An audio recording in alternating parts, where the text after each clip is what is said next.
Hi, folks. We're back. My friend Jimmy.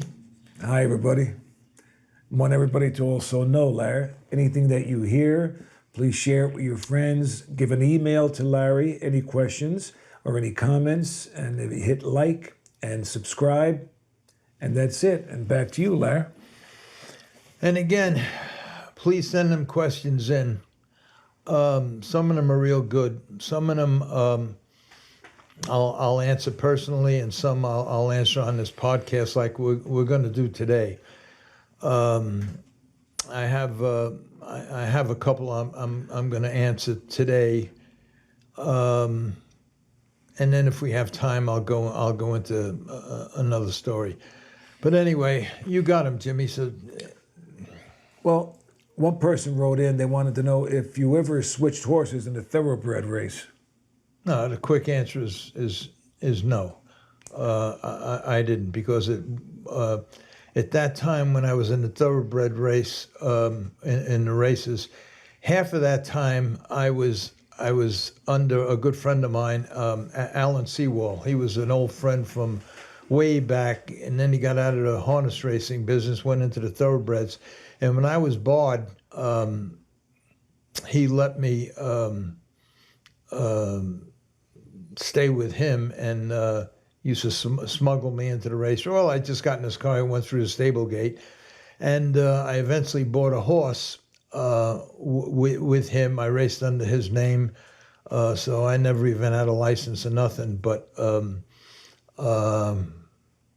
in fact, I'll tell you the story real quick. The first horse I bought a horse called Good Scout from Benny Jerkins, which was a leading trainer in thoroughbreds. And he sold him real cheap. He sold him for $5,000 because he was founded. He was founded, but not that bad. But his soul had dropped, and he was basically flat-footed and very, very sore. And he wasn't performing well, and they just wanted to get rid of him. They had a big stable. It was remove and replace. So I bought him for $5,000. And the first thing I did back then was I put a pair of I took the nails out of his feet and everything, and I put a pair of glue-ons on. This is when glue-ons were probably not even popular. And I raced him. I trained him. I started training him, and he was getting better and better and better. And by the time I took the second month, by the time I took the first glue-ons off, put the second one on, he was really good. And we were at Monmouth Park, and I was training him there with Alan's good horses. And the last training mile, we trained together with a couple of Alan 30,000, 40,000 claimers, and I beat him. And this is with Good Scout, a horse I paid $5,000 for. And the meet ended, and we were going to Florida at it wasn't Gulfstream, it was anyway, we went to Florida, and I told Alan, I says, look, we're going to bet on this horse, put him in, because Perkins had him in, I think a 5 claim or something like that, and he didn't do any good. I says, put him in any race that's open, from a 5 claimer up to a $30,000 claimer, I don't care. Just put him in every race so he's in opening day, and that's what he did. And the horse was in the go, and we got all the money together that we could, and I borrowed a lot of money just to bet on him, and it was at Hialeah. That's the track it was, Hialeah. And we bet on him. It was a 20,000 claimer, and he went off at high odds, and we bet on him. Bet him in gimmicks and everything else, and he won by 5 lengths. In fact, I have that. I should have brought that winner's circle picture with me, because I knew I was going to answer this question. I should have brought it, but I didn't. But anyway, he win. So at that time, I was racing under Alan's name, and I couldn't and I wouldn't jeopardize him by doing anything like that, and I didn't have to. Every thoroughbred I got, I did well with, and it was it was kind of easy for me because going from standardbreds to thoroughbreds. There's no rigging, there's no nothing. It's just maintenance on the horse, just keeping them sound and body and mind, no. The answer is no. I never had to switch horses there. I never had to. And when I went on my own, when I finally got my license back, no, I didn't do anything like that, and I didn't know the people involved in thoroughbred racing that went around and checked tattoos and everything well enough to do it, but I didn't have to do it, and I didn't do it. Next question. Next question is, you mentioned Mike Gagliardi and Benny Webster. You have any good stories about them? No, there's another question that this girl asked me. Oh, they wanted to know when they're going to hear from Leon again, about Leon. Right. And Leon, I don't know how she missed it. I can't remember her name. I just wrote the questions down for you. I don't remember her name. But I don't know how she missed it. But Leon, if I remember right, he's in episode podcast number 5. Right. So if you go to my website, you'll see all the podcasts on there, and number 5 is Leon. Shoot. Okay. Again, you mentioned Mike Gagliardi and Benny Webster. Are you have any good stories about them? The guy wrote in. I got enough stories about them to talk for 5 years. Well, give us a quick story about Gagliardi. There is no quick stories. Benny Webster was, I have to say, the three of us were very close to doing the same stupid things through the years. Benny, and I think I mentioned this before, Benny, he was great trainer, great driver. I don't know if he's in the Hall of Fame or not, but he definitely should be. But he had a few problems, and one of the problems he has that every time he'd syndicate a horse that he owned for millions of dollars, he was broke the following week because every girl he met, which was a different one every night, he'd buy him a house and a car and everything else. He was a fun guy. When you left the racetrack and went out in a nightclub with him, he would dance on the floor all night long, drink like crazy. I'll never forget the time I went to Hollywood Park. We were all shipped out there, and I got out there late, and I had to get a room at the Cockatoo Inn. It was a hotel right near the track, and they said, "Okay, we don't have a room tonight, but tomorrow we'll have an empty room." Mr. Webster is shipping, and that was Benny. He was going back to New York. So I says, "Listen," I says, I know Benny well. I says, just when he leaves, just let me come in and I'll call up the maid, but I want to get rid of all my clothes. They're in the car. So they let me in. As soon as he checked out, they let me in to bring my clothes off. And I went down to the front desk and says, "Listen, you're going to have to replace the bed." It was broke, and that was Benny. He just, that was Benny. And they replaced the bed, and I stayed there for the 2 or 3 months I was there. There's so many stories I could tell you about Benny, and I think we already went through.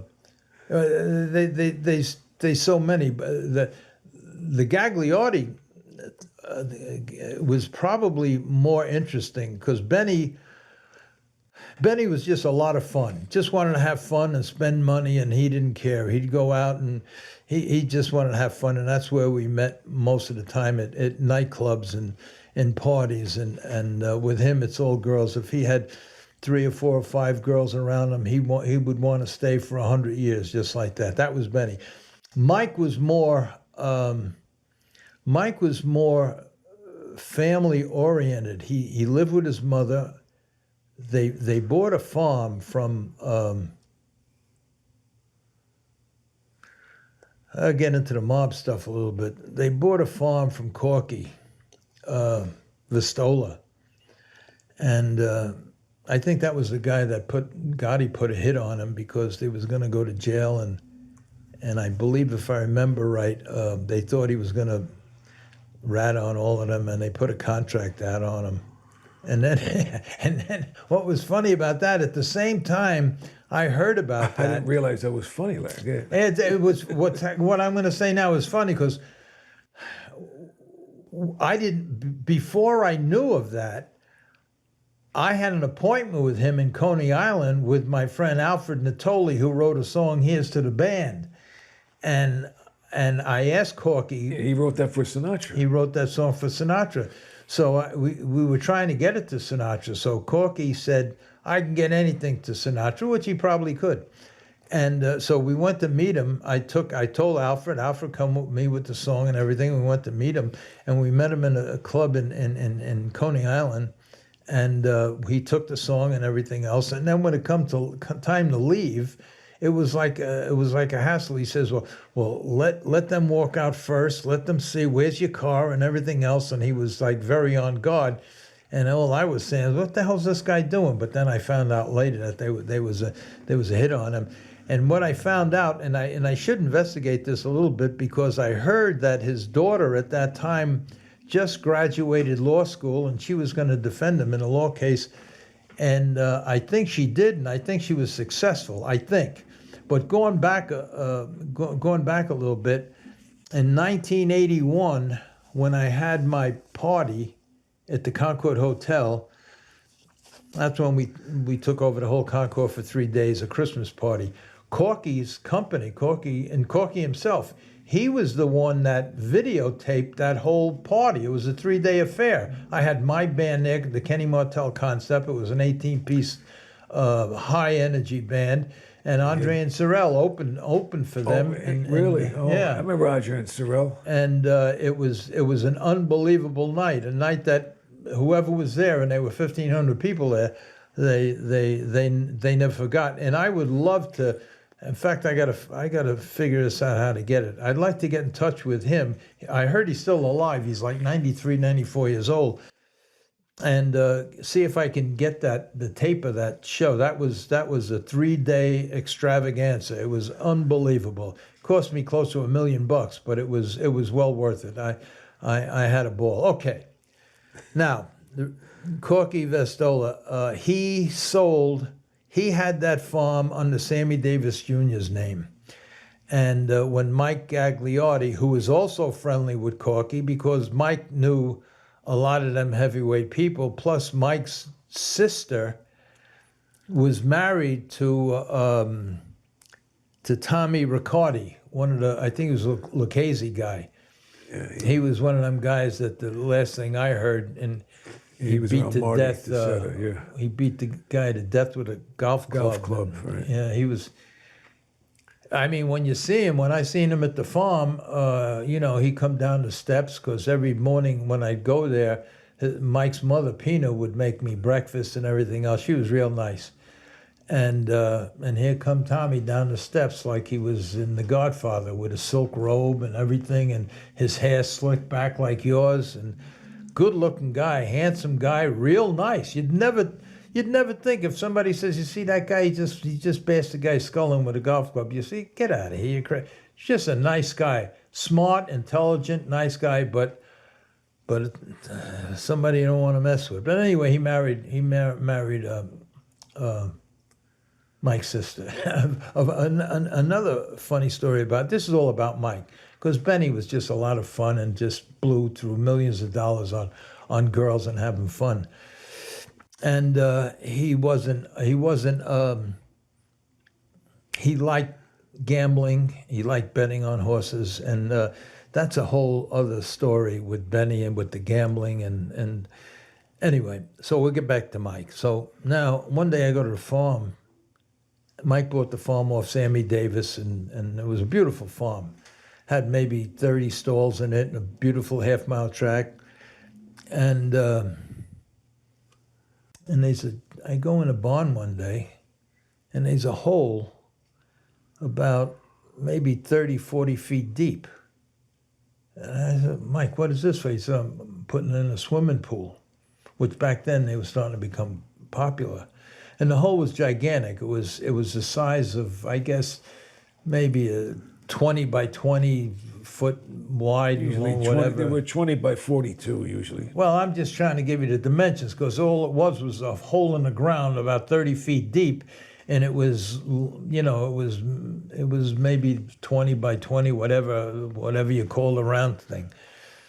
And I says, Mike, what are you doing? He says, I'm going to put a swimming pool in. I said, swimming pool? All you got to do is go down 12 feet. The further you go down, the more cement it becomes. Or you hit water. It becomes. Aside from that, I wasn't even thinking of that.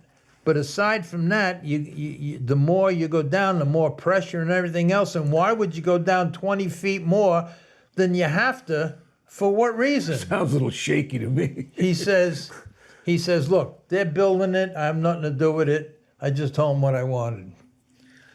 And every time I went back there, which was usually once a week because we were always doing something, buying and selling horses, doing something, whatever, and race at Freehold a lot.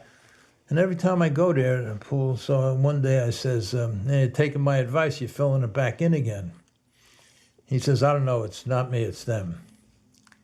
And then one day, it's maybe 10, 15 feet. The correct size, right, for a pool. Yeah.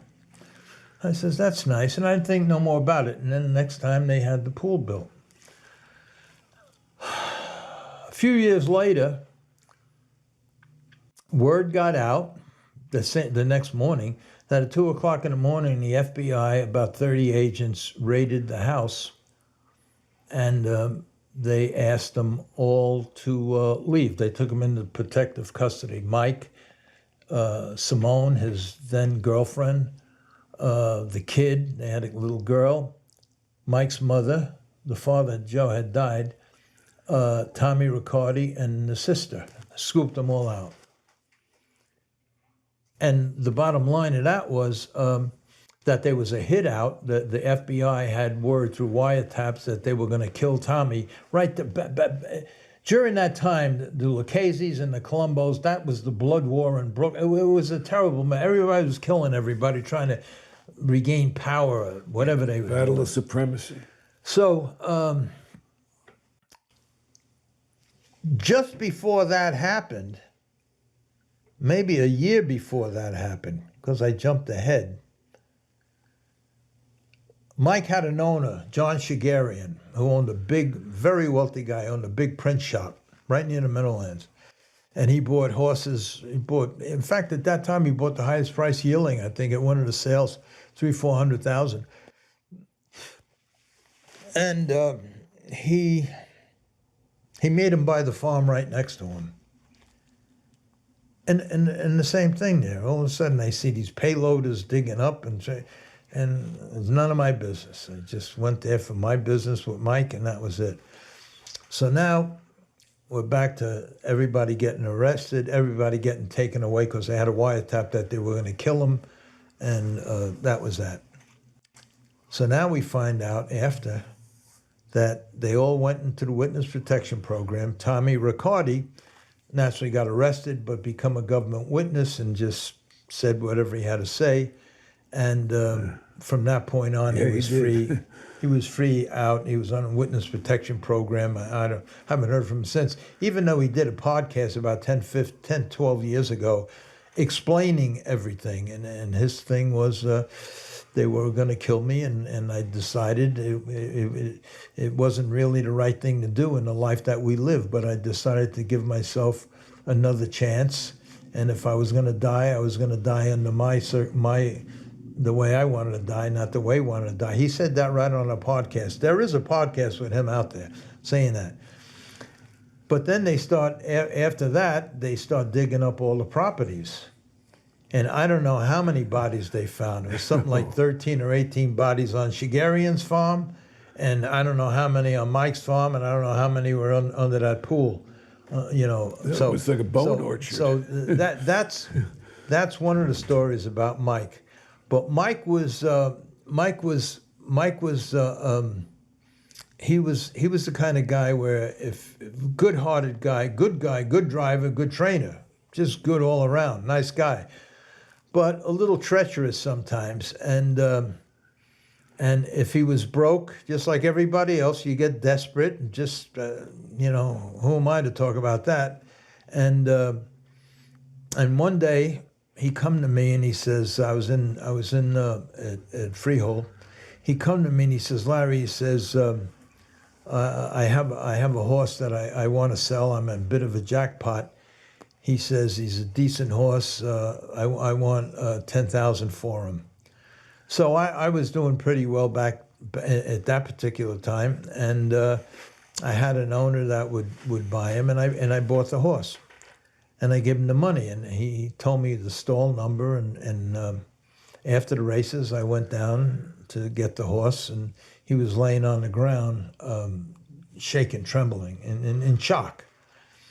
And that's how Mike was. When you're desperate, you're desperate. And Mike, there was a lot of situations Mike was in when he was desperate and big money desperate. And he did what he had to do. And so he sold me this horse for 10,000. And the horse was ready to be, he should have been put down. But I got a hold of, I forget what vet it was, and we were up for 24 hours just giving him all fluids and everything else. And finally we got him to his feet, but he had that one leg that was up. And the bottom line was this, we took x-rays.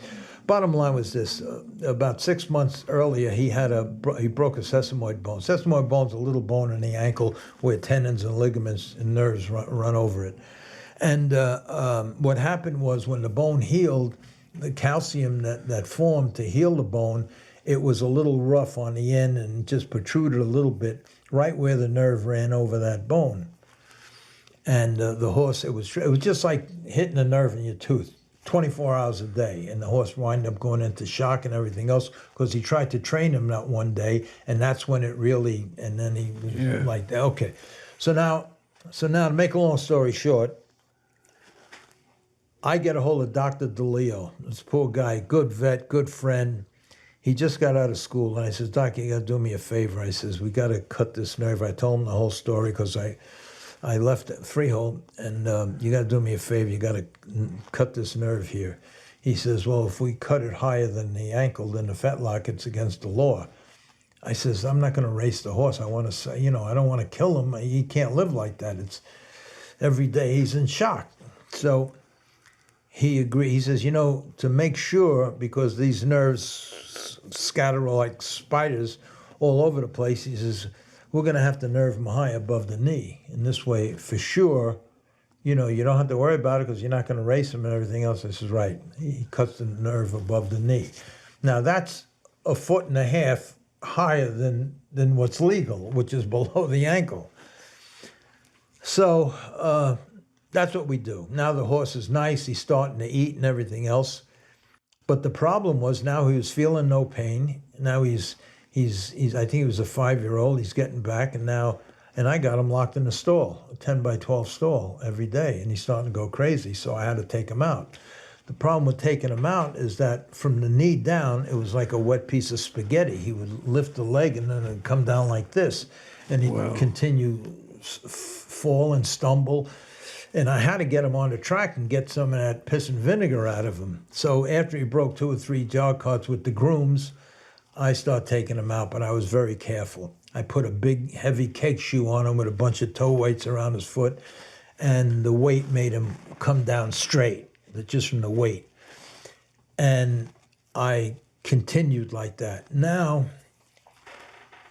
that was the year that Lincoln Downs opened, the first year Lincoln Downs opened. And I applied for stalls there. And this happened the 69 when I was at Freehold. So Lincoln Downs opens, and I applied for stalls. They gave me the stalls with the horses I had from Lucchese and Theodore Diamond. Now, the race secretary calls me in, and he says, listen, we have Michael LaChance here, we have Bucky Day, we have Henry Fillion, we have one other guy. We need 5 to make the invitational pace. Now, this is not a major racetrack. This was the first time they ever had harness racing at Lincoln Downs. And it was a cheaper racetrack, but the best horses there were from them guys. So he says, we need one more horse. Based on Theodore Diamond's past performance, he fit with them horses. So he says, we need your horse to make this race go. So I says, he's been sick, he's been lame and everything. He says, Larry, I gave you the stall for him. these guys came here to race their horse. If you don't enter this horse, they're not gonna be able to race. So I entered the horse, but I told these guys, look, I'll take back off, because I told them the story. And we raced there 3 or 4 times, and every week he was getting better. And it was a week before the meet ended that I went in the paddock, and I says to the guys, I says, listen, I said, this horse is a whole lot better. By that time, I had a regular shoe on him and everything else, and I won't go into all of that, how it took. It took maybe a month and a half, 2 months to get him to that point. And you made a happy ending to and a couple of months before that, so it took about 8 months. The bottom line was, I get the horse in a race, and I win. And I win in record-breaking time. I think I broke Adios Butler's record for all the New England racetracks. So that's a Mike Gagliardi story. I can go into a million more, but we'll end it right there. And I'll see you next week. Everybody at home, again, if you like what you hear, hit like, subscribe, comment, hit Larry on the email. You can hit him up, any questions, and share it and talk it up with your friends. And again, nice to hear from you again, just tuning in. And take care. Good night now.